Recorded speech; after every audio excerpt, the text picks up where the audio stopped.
Hi, hello, வணக்கம் and welcome to This is Madison review. இந்த movie ரிவ்யூவில் captain Miller இந்த மூவியோட ரிவ்யூ பற்றி தான் பார்க்க போகிறோம். ஸோ இந்த படத்தோட ஒன்லைன் ஸ்டோரின்னு கேட்டிங்கன்னா, இந்த ஒரு கதைக்களம் இந்தியா சுதந்திரம் வாங்குறதுக்கு, அதாவது பிரிட்டிஷ் காலத்தில் நடக்கிற மாதிரி சித்தரிக்கப்பட்டிருக்கு. இந்த படத்தில் பார்த்தீங்கன்னா கிட்டத்தட்ட 600 வருஷத்துக்கு முன்னாடி ரொம்பவே விலை மதிப்பான ஒரு பொருளை பார்த்தீங்கன்னா அந்த கிராம மக்கள் கோயிலோட கருவறைக்குள்ளே பதுக்கி வச்சிடுறாங்க. இது எப்படியோ தெரிஞ்சுக்கிட்ட வெள்ளைக்காரன் வந்து பார்த்தீங்கன்னா அதை எடுத்துகிட்டு போயிடுறான். ஸோ தன்னோட பொருளையும் எப்படியாச்சும் மீட்கணும், தன்னோட மானத்தையும் எப்படியாச்சும் மீட்கணும்னு சொல்லிட்டு அந்த ஊரை சேர்ந்த ஜமீன்தார் பார்த்தீங்கன்னா படத்தோட ஹீரோவான தனுஷை கூப்பிடுறாரு. தனுஷ் யாருன்னு கேட்டிங்கன்னா, அந்த கிராமத்திலேயே வளர்ந்து அந்த கிராமத்தில் இருக்க ஜமீன்தாரோட கொடுமைகளை தாங்க முடியாமல் பிரிட்டிஷ்காரங்களோட போய் பட்டாளத்தில் சேர்ந்து அங்கே நடக்கிற கொடுமையும் தாங்க முடியாமல் ஒரு கொள்ளை கும்பலில் சேர்ந்துடுறாரு. ஸோ தனுஷ்னால தான் அந்த பொருளை மீட்க முடியும்னு சொல்லிட்டு ஜமீன்தார் தனுஷை கூப்பிட, இதுக்கப்புறம் இந்த கதையில் நடந்த சுவாரஸ்யங்கள் என்ன, தனுஷ் வந்து பிரிட்டிஷ்காரன்ட்ட போராடி அந்த ஒரு பொருளை மீட்டு கொடுத்தாரா, ஜனங்களுக்கு இதனால என்னென்ன மாதிரியான பிரச்சனைகள் வந்துச்சு, கிளைமேக்ஸில் என்னாச்சு, இதுதான் இந்த படத்தோட ஒன்லைன் ஸ்டோரி. ஸோ இந்த படம் பார்த்தீங்கன்னா அருள் மாதேஷோட படம். அருள் மாதேஷோட படம்னு பார்த்தீங்கன்னா ரத்தம் தெறிக்க தெறிக்க இருக்கும். இதுக்கு முன்னாடி வந்த ராக்கியாக இருக்கட்டும், இல்லை சாணி காகிதமாக இருக்கட்டும், அந்த படங்கள்லாம் பார்த்தீங்கன்னா ரத்தம் வந்து லிட்டர் கணக்கில் இருக்காது. ஒரு லாரியில் எடுத்துகிட்டு வந்து ரத்தத்தை ஊற்றி ஒரு படம் எடுத்தால் அந்த அளவுக்கு பார்த்தீங்கன்னா ரத்த கலரியாக இருக்கும்.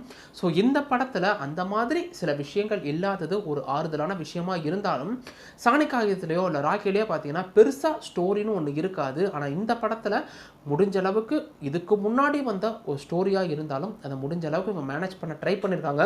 ஸ்டோரினும் சொல்லிட்டு புதுசாக இல்லை, இது வரைக்கும் வந்த பிரிட்டிஷ் காலத்தில் இந்தியர்களுக்கு நடந்த கொடுமைகளை வச்சு இதுக்கு முன்னாடி எப்படி ஒரு ஸ்டோரி வந்துச்சோ அதே ஒரு கதைக்களம் தான்.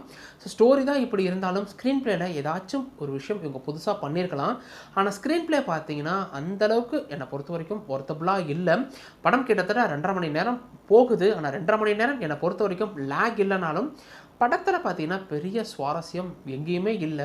தனுஷை நோக்கி தான் படம் போனாலும் அவர் ஃபஸ்ட்டு போய் பட்டாளத்தில் சேர்றதா இருக்கட்டும், அங்கே நடக்கிற ஒரு கொடுமையை வச்சு கொள்ளைக்கார கும்பலில் சேர்றதா இருக்கட்டும், அதுக்கப்புறம் வந்து பிரிட்டிஷ் மக்களை அடிக்கிறதுன்னு சொல்லிட்டு முக்கால்வாசி ஃபைட்லேயே ஃபோக்கஸ் போனனால ஸ்க்ரீன் பிளேல இன்னும் கொஞ்சம் அவங்க பெட்டராக பண்ணியிருக்கலாமான்னு தோணுச்சு. இதை தவிர படத்தோட மேக்கிங்கும் இன்னும் கொஞ்சம் பெட்டராக இருந்திருக்கலாம். படத்தோட டெக்னிக்கல் டீமை பொறுத்த வரைக்கும் எந்த ஒரு குறையுமே சொல்ல முடியாது. அது சினிமோட்டோகிராஃபியாக இருக்கட்டும், பேக்ரவுண்ட் மியூசிக்காக இருக்கட்டும், மியூசிக்னு சொல்லிட்டு எல்லாமே டாப் நாச்சாக இருந்துச்சு. ஆனால் மேக்கிங் மட்டும் இன்னும் கொஞ்சம் பெட்டராக இருந்திருக்கலாமான்னு தோணுச்சு. இவங்க யூஸ் பண்ணுற கன்னெல்லாம் பார்த்தீங்கன்னா பழம் காலத்தில் இருக்க கன்னாக இருந்தாலும் அதில் அந்தளவுக்கு அந்த கன் ஃபைட்டெல்லாம் பார்த்தீங்கன்னா எஃபெக்டிவாக இல்லை.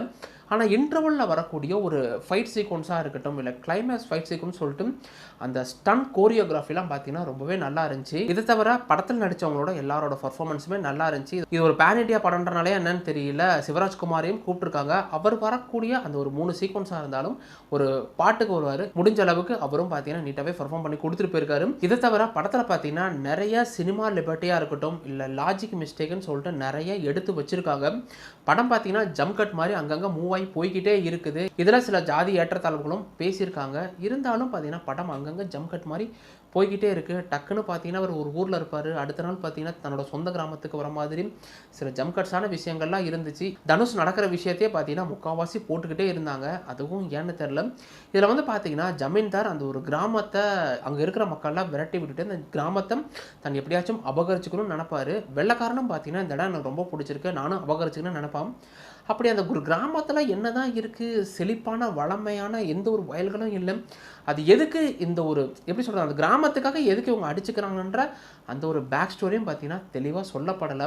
என்னை பொறுத்த வரைக்கும் படம் ஆகா போகான்னு இருக்குன்னு சொல்ல மாட்டேன், அதுக்கு நல்லா இல்லைன்னு சொல்ல மாட்டேன். இடையில பார்த்தீங்கன்னா ஆவரேஜாக இருக்குது. ஸோ டைம் கிடைச்சா தாராளமாக வாட்ச் பண்ணி பாருங்கள். மொத்தத்தில் இந்த கேப்டன் மில்லர் எப்படி இருக்குன்னு கேட்டிங்கன்னா, அதே ஸ்டோரி அதே ஸ்க்ரீன் பிளேன்னு சொல்லிட்டு இதுக்கு முன்னாடி வந்த பிரிட்டிஷ் காலத்தில் என்னென்ன மாதிரியான ஒரு கொடுமைகள் நடந்திருக்குமோ அதையே ஒரு படமாக எடுத்து வச்சுருக்காங்க.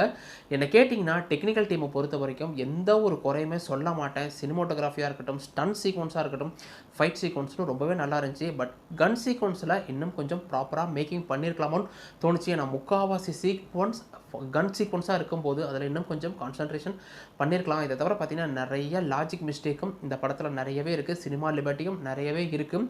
அதெல்லாம் மைண்டில் வச்சுக்கிட்டு நீங்கள் இந்த லாஜிக் பார்க்குறவங்களா இருந்தால் அதெல்லாம் மைண்டில் வச்சுக்கிட்டு போய் படத்தில் பாருங்கள். படத்தில் பெருசாக அடல் கண்டென்ட் இல்லை, ஆனால் ரத்தம் தெரிக்கக்கூடிய காட்சிகள் நிறையவே இருக்குது. இதை தவிர நீங்கள் ஒரு தனுஷ் ஃபேனாக இருந்தீங்கன்னா இந்த படம் ரொம்பவே பிடிக்கும். தனுஷை எந்த அளவுக்கு மாசாக காட்ட முடியுமோ அந்த அளவுக்கு காட்டியிருக்காங்க. படம் தேட்டரில் மட்டும்தான் ரிலீஸ் ஆயிருக்கு.